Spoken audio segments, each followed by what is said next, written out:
Kia ora koutou. Hi everyone, it's Diego here from Inlucem. I hope you are all well. And as I promised, I will share with you a few tips that will improve the quality of your video calls, especially important for those work related.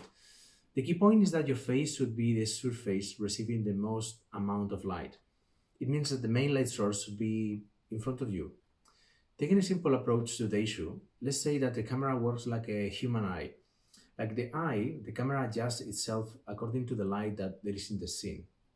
What could happen if we were making this video, setting the camera in this position? Are you able to see the face?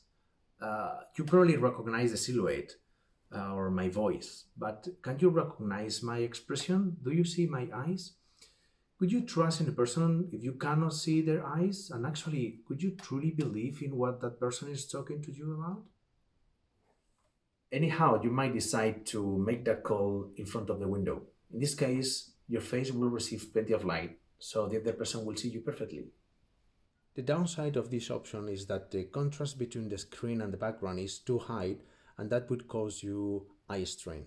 Based on the duration of the call, you might feel tired, a bit sore, and itchy, and depending on your sensitivity, it can cause you even headaches. So the best way to position yourself would be with a window or the main light source on the side, with a soft background that helps the camera to focus on you. And also, if the area behind the screen of your device is less bright, the video call will be more pleasant for you. I hope you find this useful. More tips to come. I wish everybody is keeping well. I don't know if from my bubble. Stay tuned.